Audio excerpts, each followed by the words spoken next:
Good evening and welcome, everyone. Legendary Lunacy, this is episode number 18 of the Halloween Countdown. If you're just now joining us for the first time, welcome to the channel. We're doing a video a day every day of the month. I can't believe we're over halfway through the month now. It's bizarre to think about. This year is flying by. We have a tendency to make very long videos here, even though we don't have quite the fan base for it yet. But hopefully someday we will. Um, Today we're gonna make it a short episode because I just worked a 12-hour day, and I'm exhausted, and I want to go sit down and sit on my butt and watch TV.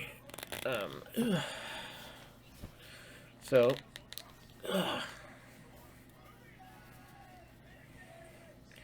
while I wish this is something I did full time, the video YouTube was something I did full time. It is not, unfortunately. So until it is something I do full time, I do have to work during the week. Hang on.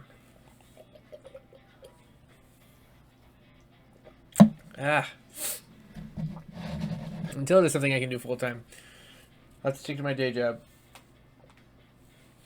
which is unfortunately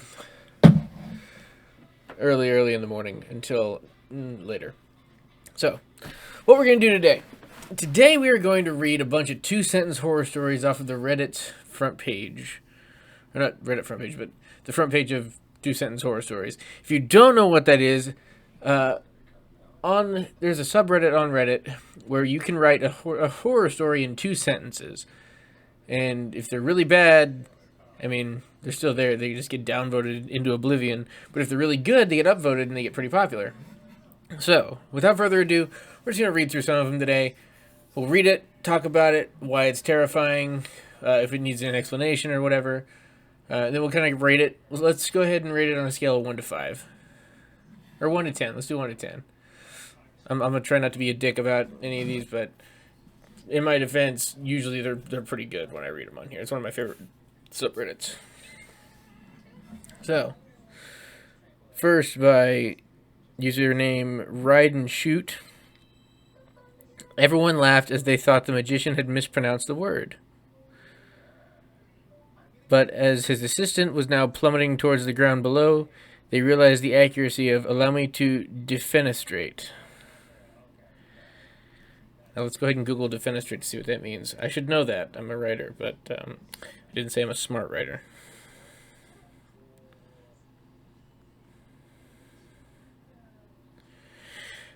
Defenestrate means throw someone out of a window.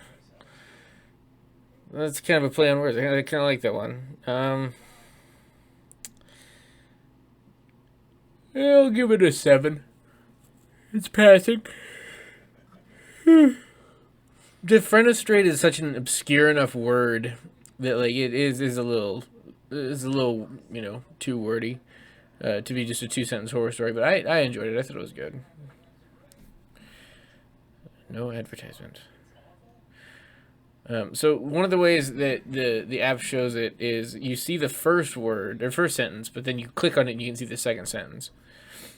So next, by Double O Agent By, my girlfriend had dementia and was slowly regaining her memories.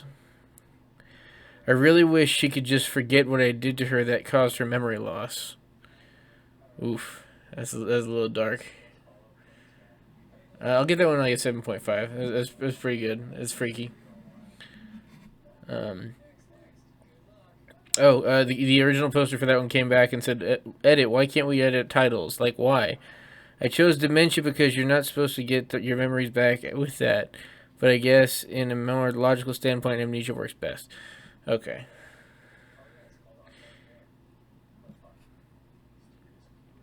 Next up, by Michelle M. 387. Everyone always says they would love a chance to go back in time knowing what they know now. It was only after reappearing in my college dorm room with all my future memories intact that I realized I would never see my kids again. Oh, whoa. That one's fucked. That is a dark... Did you hear that one, babe? No. What? So tonight we're reading 2-sentence horror stories. Everyone always says they would love a chance to go back in time knowing what they know now. That's sentence 1. Sentence 2. It was only after reappearing in my college dorm room with all my future memories intact that I realized I would never see my kids again. I don't get it. Well, hang on. I've thought of this for years since I first heard of going back to try again. If I were to make it such a wish that it would be the condition that my husband comes back with me and we have the same kids, same genetics, same spirit, soul, whatever, I would feel very strange being mentally middle-aged in a relationship with a young adult, and I really, really don't want to go through all the new relationship drama again. No, it's not important. But basically, so like, for people to be born, it's like that one sperm that makes it all the way through, right? And it's like a 1 in a million chance that the exact you that's you comes out, right? Yeah. Well, if you don't live out your life exactly the same way, like 100% every single day exactly the same as the first time around, your kids are going to be different. Huh. It might be a different set of sperm gets shot out. It might be a different egg that drops. Huh. So if you go back with all the memories you have, but you have kids, you'll never see those kids again. They'll be different. It could be minuscule, it could be small, but they won't be the same. That'd be sad. That's a terrifying one. Give that one 9 out of 10. That was a good one. Michelle M. 387. Golden. It's a terrifying story. Alright, next up we got A-Z-E-Z. The doctor at the hospital told me there was little hope for my child. When I came back to him, I didn't find my child, the doctor, or the hospital.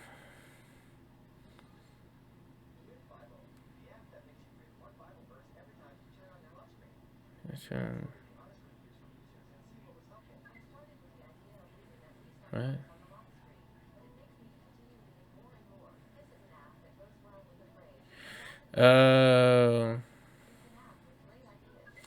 This is a tweet from a Gazan man who just lost his child in the latest bombing.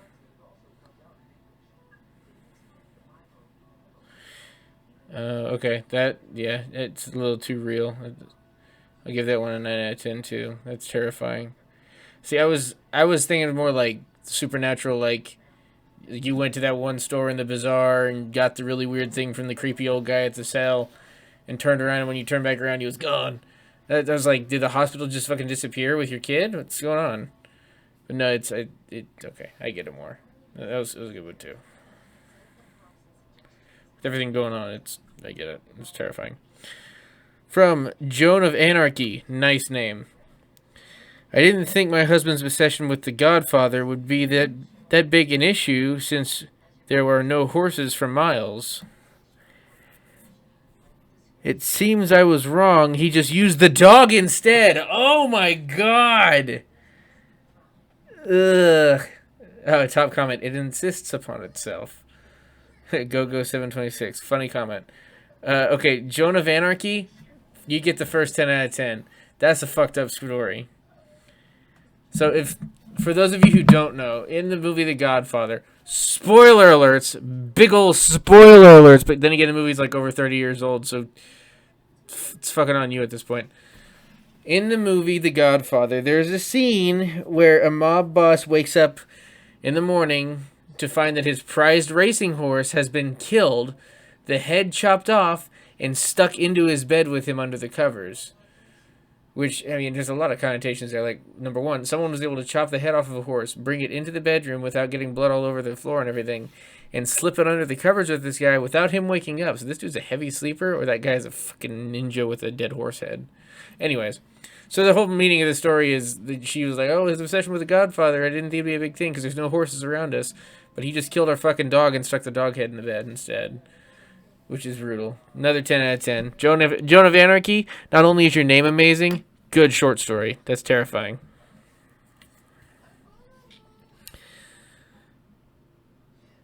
Oh, God. Next one is from a user named Arrow. Ooh. That's the name. I'm just saying the name.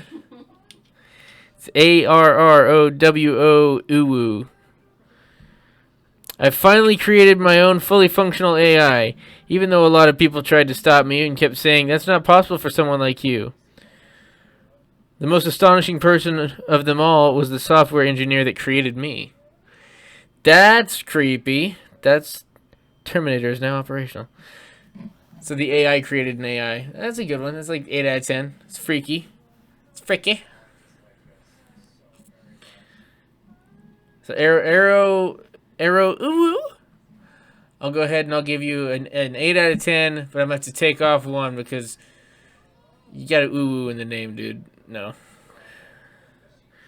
Next up, the _unnamed_1. Spooky name. I grabbed my girlfriend's hand and started to pray as I realized I couldn't stop the car from swerving into oncoming traffic. My girlfriend's eyes turned black as she looked at me while whispering, "Prayers can't help you. You sold your soul, baby. This is fate." That's spooky. That's very spooky.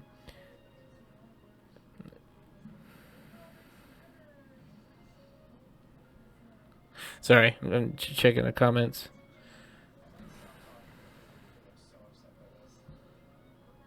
So there's also a subreddit called Third Sentence Worse, where people will comment on two-sentence horror stories and make the story worse in one way or another, or make it end up worse. So the top comment for that is, "Ah, shit," and then explosion emoji, car emoji, ghost emoji. So this story itself is pretty good. The unnamed one, spooky. I liked it. I'll give it a 7 out of 10. I'm really bad about. I should have done 5s out of 5 instead of out of 10. I'm hard. It's tough for me to be hard on short stories because they're 2 sentences.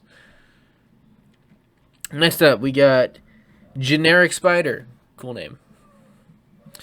When I discovered the vampire covenant in town, I immediately gathered my wife and 2 children to enact my survival plan. I just hope 3 meals is a good enough trade to convince them to turn me in. Convince them to turn me. Oh, gotcha. He's gonna turn his kids and his wife over to the vampires to make himself a vampire. Seems fair. I like it.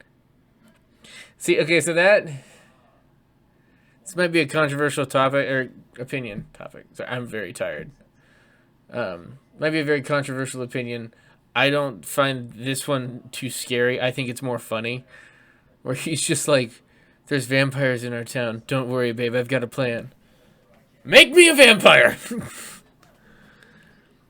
I'm going to give this one a lower. So I'm going to give it a 5 out of 10. Don't get me wrong. Generic Spider. I really enjoyed this. I didn't find it as scary as I did funny, though. But then again, if I sit and think about it, like a husband offering up his wife and kids to be a vampire, he's a fucking villain, that's for sure. It's definitely scary, but I don't know. I think the more I think about the score I give you, the more I'm going to want to change it to something higher, and I've already done that with a lot. Next up. By Sunvarha, Sunvaarhah. The teleportation technology was one of humanity's greatest inventions as it revolutionized travel as a safe and reliable method worldwide. Except on the fateful week when a cleaning crew messed up with the global coordinates calculator and no one could figure out why people were disappearing until bodies started falling in from orbit. Oof. Okay, so that actually, it's interesting that one. I did have an idea, and I've got the short story written, so I need to find the notebook, because I started this back in college, and I finally finished the short story. And it was about a group of college kids. It starts off as like a sci-fi, like, just coming-of-age story kind of thing. It's a group of college kids who get a grant to work on teleportation. And they're working on it, and they're finally getting to where they're testing things, and it's like, they think they're getting better. Some of this, like, they'll get the portal to open up, but then it'll kind of, like, falter before they can do anything with it. And it's like, finally their backer comes in and says, look, I need results. I need them this week. End of this week. If you can't teleport, you're losing your funding. They're like, but we're not ready. We need to test stuff first. And the guy's like, well, that's tough shit because I need teleportation, and I've given you thousands upon thousands upon thousands of dollars. I need it. This Friday, final test. And the entire time these guys are like going through it, they're smart kids, and they're not kids. They're smart young adults, and they're trying to figure out teleportation. And finally, like the main character gives this huge rousing speech, and he's like, we can do this, and I believe in us, and we've almost got it. We can finish it, and like finally, like the day comes, and they're like, I think we've got it. We need a chance to test it before the performance. And the guy said, like the funding guy says, no. You're going to test it with the human in front of all these people here on Friday. And they're like, no. And he's like, well, it's tough shit. We're going to do it. So like, basically, the way the story ends up is the main character is like, I'll do it. I'll be the first human test, and I'll put my life on the line to vouch for this. And they're like, okay, you're a brave guy. And he's like, I'm not brave. I'm doing it because I believe in us. I have faith in us. And then the last page of the story is he shakes hands with his buddies. They all get the thumbs up, and he walks through the portal. And as he steps through the portal, he immediately the air is sucked from his lungs as he steps into space, because he's only going like a day into the past. That's what it is. Time travel, not teleportation. Sorry, I'm tired, and now I'm a little tipsy. This is number 2. But he's only going a day in the past, and the whole twist of the story is when people talk about time travel being like a possibility in stories, there's like the Earth is constantly spinning, right? But it's also moving through the galaxy. So like if you're calculating, like, okay, you are, let's say, what can we use for a globe? Kuchikopi is the Earth. You are on Kuchikopi's left eye. As the day goes on, 24 hours later, Kuchikopi's eye is in the same spot it was in the circulation of the Earth, right? Or the rotation of the Earth. Now, if you're thinking back in time, usually in movies, it's like, okay, well, 1,000 years ago, I was like right here, it's that whole thing is like, oh, well, last week, Kuchikopi's eye was right here. Well, there's also the fact that Kuchikopi, the Earth, is spiraling, but it's also the whole solar system is going through the galaxy. So, a day ago, he's just in open space, and that's the whole last page, is him, like, his last breath as he's, like, freezing to death in space. I don't know. That was the story, and I want to make it into, I've got the short story, I want to make it into a short film, so I think it'd be good, I think it'd be very terrifying, but, I don't know. That's what that made me think of. So Sunvar, good teleportation, scary story. I like that. It was 6 out of 10.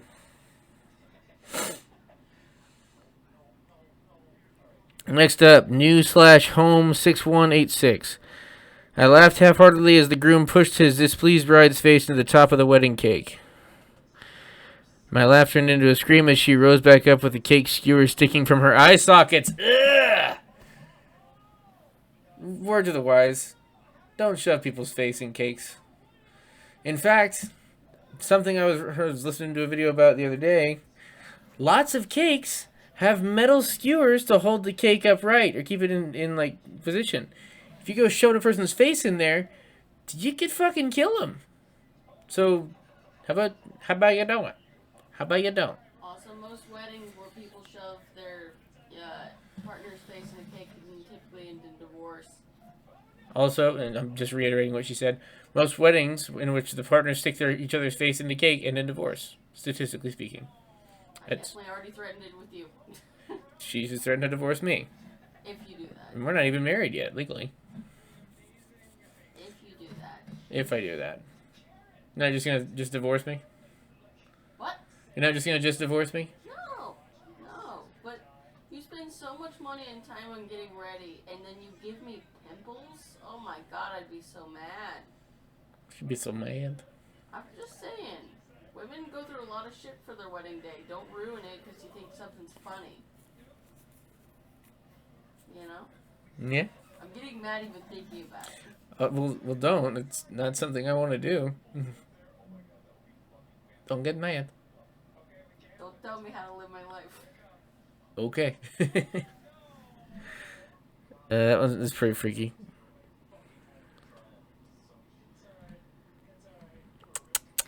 Petite underscore owl 8770. My friends always told me that ghosting is part of the dating culture now and that I should not take it personally. I don't know about them, but seeing the guy I was just exchanging pictures with an hour ago floating in front of me seems more than personal. That's freaky. What, top comment. When a literal ghost refuses to ghost you, he's a keeper. I think that's a good one to end on. Another, like, more funny than scary one. I'll give that one a 4 out of 10. Those are some good short stories. And I didn't get through a whole lot of them because we talked about them. And then I told the scary story that I've been working on turned into a short film. But, yeah, I'm sorry. We've already hit the 21-minute mark. I am very tired. And, God. Yeah, last night we did the picture-in-a-picture video, and I'm going to try and do that more of those. We got some more tier lists we could do. I want to do a tier list about scary movies for Halloween night, or for Halloween and everything. So I want to do a horror movie monster tier list. I don't know. I've got lots of ideas. At some point, we're going to do a video that's just talking about future of the channel ideas. But until that point, please do your best to like, share, and subscribe, because your Lord of Lunacy really appreciates that.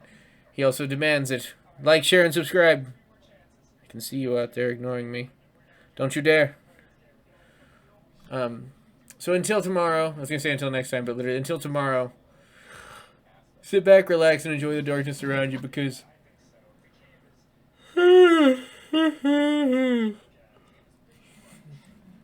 sometimes it's better than getting up and going to work in the morning. I don't want to go to work in the morning. I'm tired. I'm sleepy. Alrighty. Have a good night, guys. Much love.